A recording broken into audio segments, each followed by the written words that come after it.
Bienvenidas y bienvenidos una vez más a su podcast donde conversamos sobre carreras y las ofertas académicas que existen alrededor de las instituciones que tenemos en nuestro país, para que ustedes quienes nos están viendo del otro lado sepan con qué se van a encontrar una vez que decidan qué estudiar. Pero el día de hoy tengo un invitado súper especial, primero porque es una carrera un poco curiosa, es una carrera que no es tanto del interés, y vamos a conversar con nuestro invitado también por ese particular de por qué no despierta tanto el interés de los jóvenes, pero es una carrera súper chévere y particular, y vamos a conversar el día de hoy de una carrera de ciencias humanas, y esta vez es filosofía. Además, con nuestro invitado vamos a hablar a continuación también un poquito de lo que él hace actualmente, a lo que él se está dedicando, y vamos a hablar del proyecto de un programa de estudios extraordinarios inclusivo que él maneja, y vamos a conversar con él también todos los detalles sobre este tema. Pero bueno, lo presentamos entonces. Muchas gracias, Adkil, por venir el día de hoy. Gracias por aceptar la invitación. Muchas gracias a ustedes por abrir este tipo de espacios. Este espacio lo solemos arrancar con los invitados, los profesionales, primero induciendo un poco en conocimiento sobre qué son las carreras, qué son las profesiones de nuestros invitados, a qué se refieren. Entonces, en este particular, ¿qué podemos decir de la filosofía? ¿Qué estudia la filosofía? Verás, te voy a responder que estudia la filosofía un poco a través de mi búsqueda personal, claro, adolescente y postadolescente. Genial. Respecto a lo que yo quería hacer de mi vida. Cuando yo estaba entrando en la adolescencia o viviendo la plena adolescencia, me empecé a cuestionar muchas cosas. Había dos cosas que me atraían. Me atraía la literatura porque me gustaban mucho series o novelas, no sé, como El Señor de los Anillos, como Harry Potter. Después empecé a descubrir otro tipo de literatura y me di cuenta que me gustaba leer y que en general me gustaba mucho el infinito amalgama de mundos que existe a través de eso.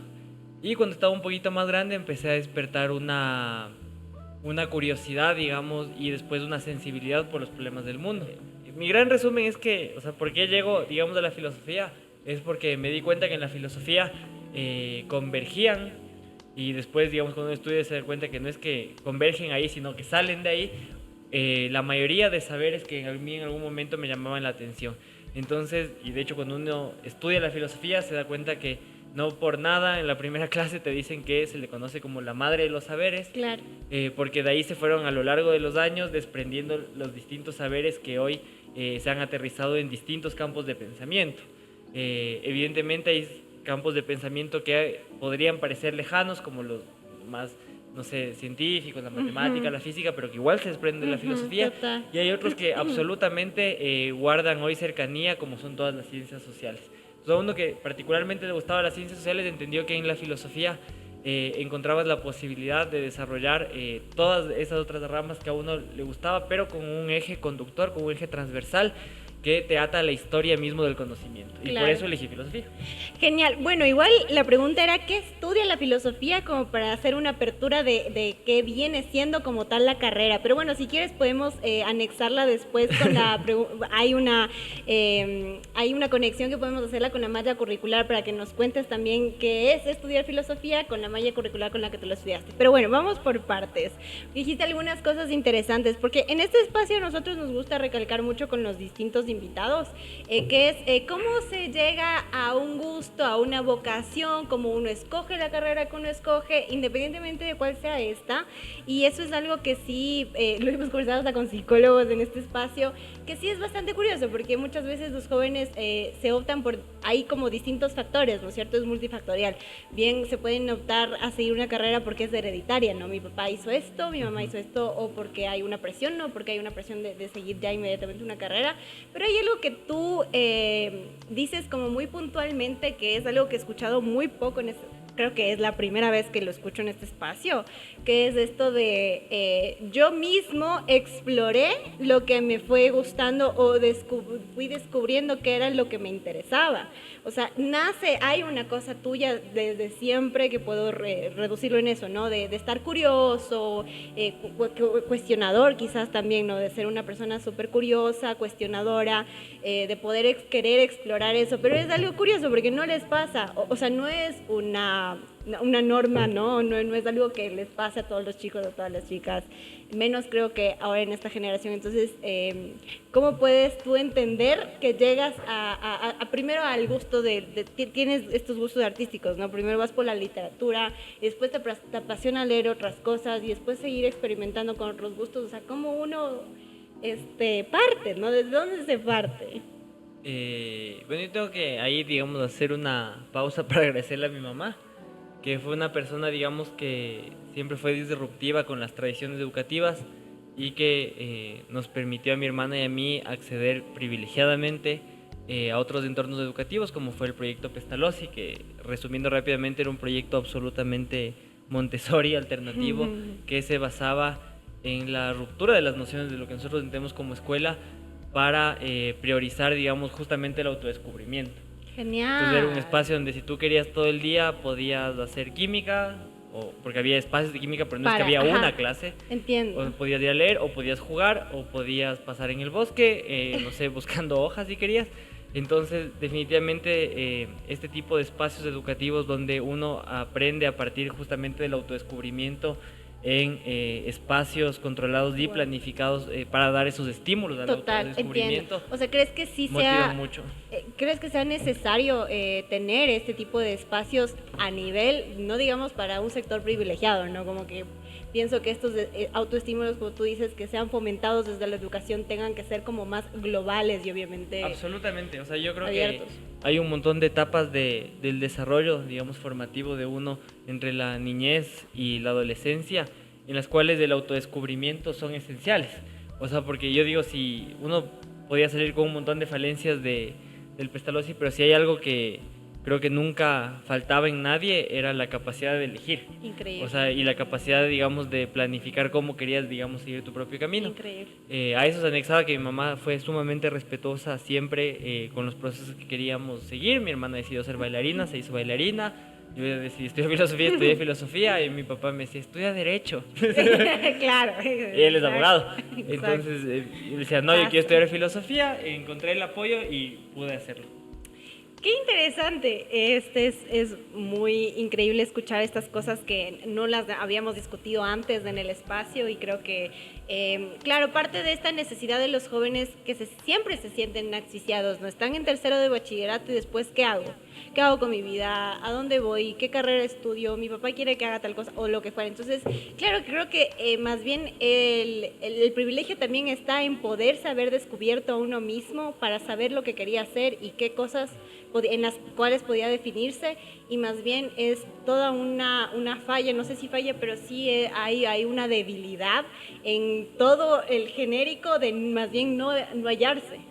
O sea, yo creo que lo mejor que uno puede hacer, y no solo cuando acaba el bachillerato, sino en la vida, claro, es cuestionarse qué hago y hacia dónde voy, claro, permanentemente.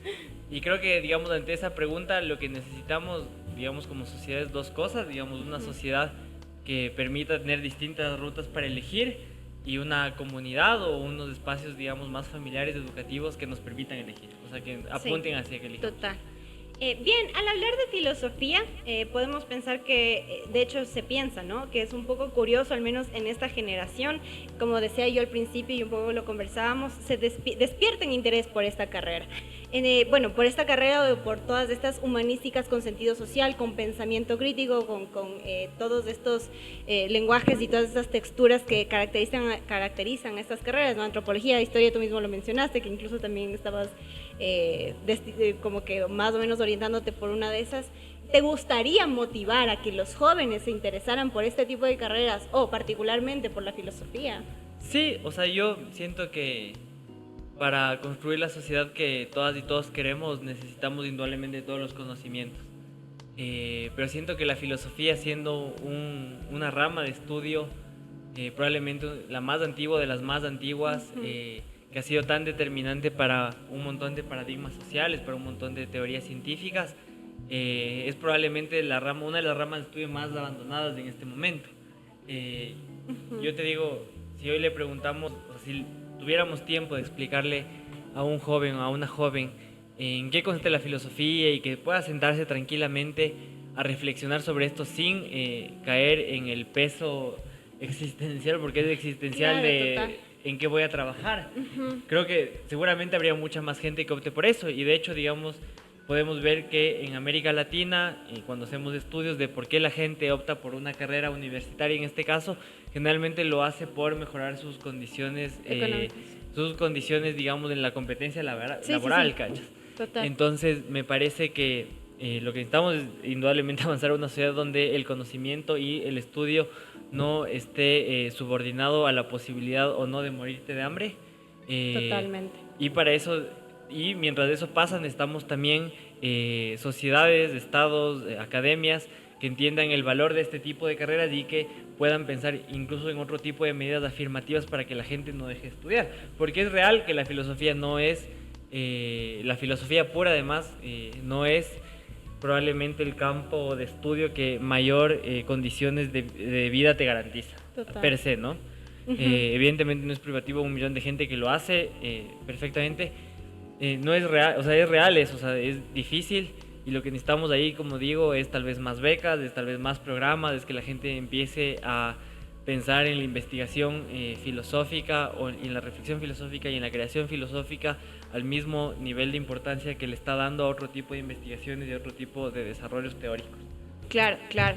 Sí, o sea, bueno, vamos a anclarla con esto, ¿no? Porque algo que los chicos, un condicionante y un factor de estos que hablábamos antes, para cuáles los chicos se puedan decidir por una u otra carrera y también hablando de que siempre las carreras más demandadas tienden a ser las mejores remuneradas, con las que más salidas laborales tú te puedes encontrar afuera en el campo, medicina, arquitectura, derecho, exacto. Entonces, y están condicionadas exclusivamente por el factor económico y por la redistribución que vos puedas generar con eso a futuro.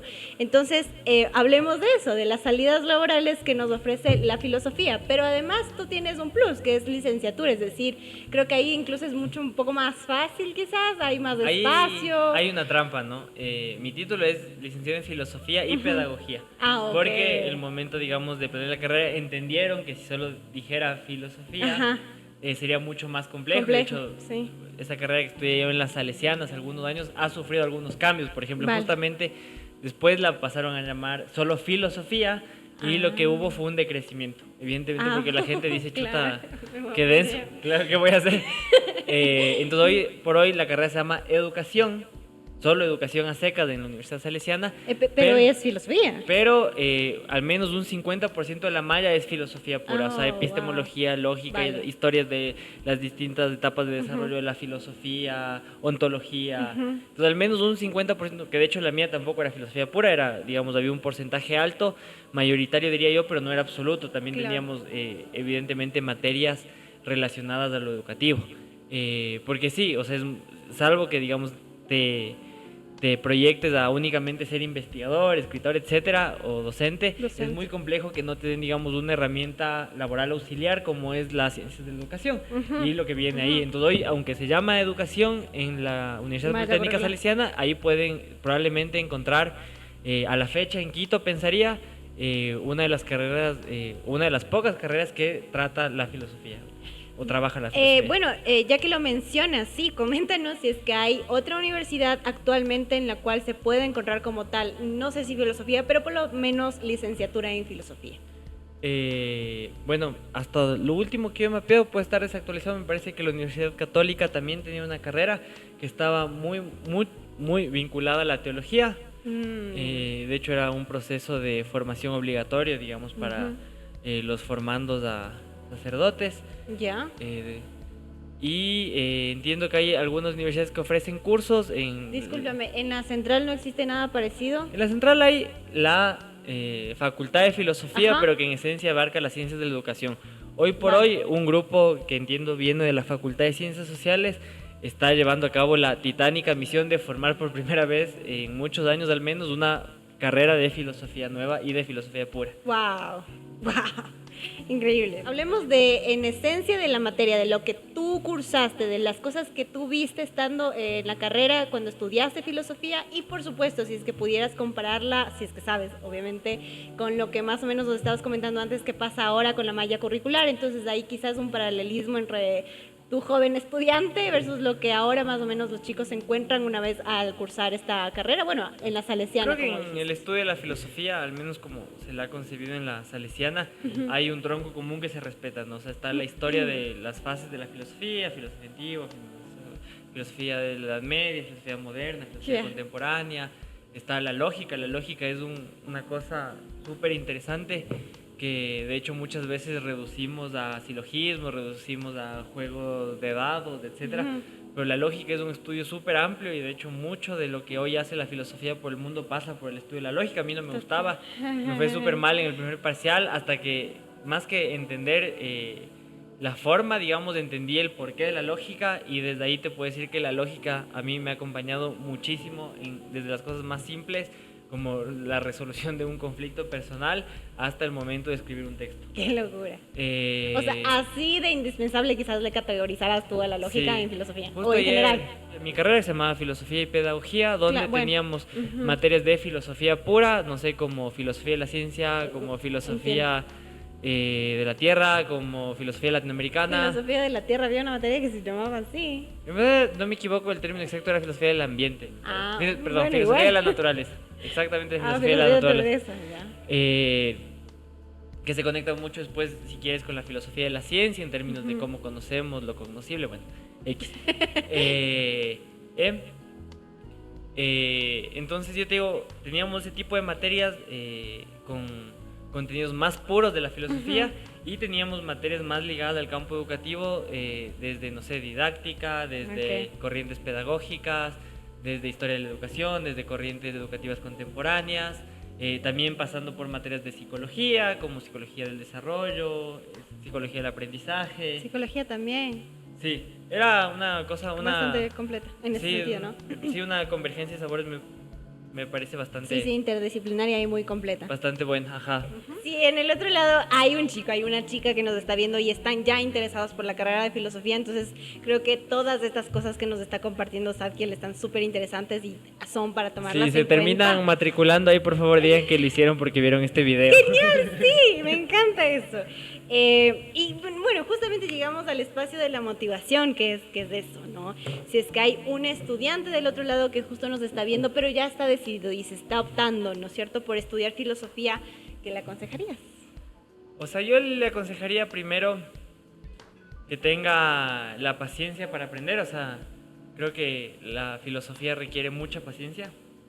O sea, paciencia para no frustrarte ante los inmensos ejemplos históricos que tienes detrás. O sea, Sí. yo no sé, tenía 23 años creo que en sexto semestre y decía, a esta edad de X ya tenía 3 libros. O sea, a esta edad ya tenía una obra maestra que yo estoy estudiando. Sí, pasa.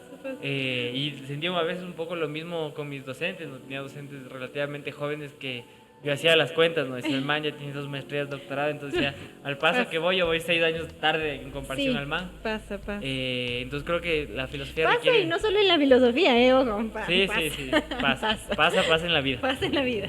Entonces creo que la filosofía requiere mucha paciencia, creo que requiere mucho, si se quiere, valor y temple para afrontar todas las palabras de desahucio que la gente te lanza todo el tiempo, ¿no? Claro, porque uno sí, dice filosofía y lo primero es, ay, te vas a morir de hambre. chuta, Jai, ¿qué vas se a hace? vivir? ¿Qué vas a vivir? ¿Te dejaron estudiar eso? ¿Y a qué se dedican? Y la verdad yo creo que uno con el tiempo empieza hasta, si se quiere, gozar de ese tipo de comentarios porque a la final entiende que son una mofa, aunque pueda ser cierto, no mentira. No, es que a la final son una mofa, digamos, sobre un estereotipo que tiene la gente respecto a quienes estudiamos filosofía, que además estamos muy asociados, eso que somos los hippies, que ni sé qué. Y de hecho mi experiencia puntual fue todo lo contrario, yo nunca había conocido gente tan formal como la que estudia filosofía. Lo tercero que creo que la gente que estudia filosofía tiene que tener es como un cero miedo, una absoluta entrega a las posibilidades, o sea, y también una absoluta entrega a la posibilidad de enamorarse de una rama de la filosofía y casarse con esa rama de la filosofía. Creo que una de las cosas bonitas de la filosofía es que la pueden estudiar 10 personas y esas 10 personas pueden tomar 10 caminos distintos y esos 10 caminos distintos pueden ser igual de importantes para el desarrollo de la sociedad y del conocimiento. O Pero sea, se trata de cambiar el mundo, diría Marx. claro, al final es eso, pero yo no sé, tengo compañeros que hoy están más enfocados en el lado educativo y que desde la filosofía, digamos, repiensan las relaciones del conocimiento como tal. Tengo compañeros que están enfocados en la lógica y que están soñando y trabajando por ir a aportar en empresas de tecnología desde la filosofía, desde la filosofía de la ciencia. Increíble. Y estamos los que estamos apostados por el campo social y que Así creemos es. que la filosofía nos otorga y nos ha otorgado y nos seguirá otorgando las herramientas para seguir pensando esos nuevos escenarios de mundo que queremos y cómo vamos a llegar a ellos. ¡Qué lindo! ¡Qué lindo! Nos vamos a quedar con esas palabras, estas cosas tan lindas que nos comparte Sadkiel. Me quedo y destaco y resalto dos palabras bastante fuertes, contundentes que dijo él, que hay que tener valor y temple, ¿no? Si es que queremos entrar en la filosofía, pero creo que en general yo lo tomaría como tip para todo. Bueno, lo que estábamos conversando un poco en la introducción, hablemos de lo que actualmente haces, a lo que actualmente estás dedicado y sobre el proyecto que diriges del programa de estudios extraordinarios para personas no escolarizadas y por supuesto para aquellas personas que no han podido terminar el secundario y sus estudios, ¿no? Bueno, desde hace poquito tengo el honor, el gusto, el compromiso y ante todo la inmensa responsabilidad de estar al frente de un programa del municipio, de la Secretaría de Educación, Recreación y Deporte, que nació como el ciclo básico acelerado, hace algunos años pasó a llamarse Educación Extraordinaria y desde hace poquitos días pasa a llamarse Educación Inclusiva. Ok, perfecto. La educación inclusiva hoy en el municipio de Quito tiene dos grandes proyectos. Voy a empezar por el que podría decir que es más pequeño, aunque su labor es igual de titánica, que es el Centro de Apoyo Psicopedagógico Emilio Uzcategui, que es una institución que, como indica su nombre, da apoyo psicopedagógico a personas con dificultades de aprendizaje y cuyas dificultades estén asociadas o no a las necesidades educativas específicas. Es el término que se usa, las necesidades educativas específicas, que a su vez pueden estar asociadas o no a la discapacidad. Por eso también hablamos de la inclusividad, ¿no? Dentro de este completamente. programa. Entonces, lo que hace este centro es brindar de manera sostenida y periódica una serie de terapias según la necesidad. Puede ser, digamos, discalculia, puede ser dislexia, etcétera. Puede ser problemas en general del lenguaje, X.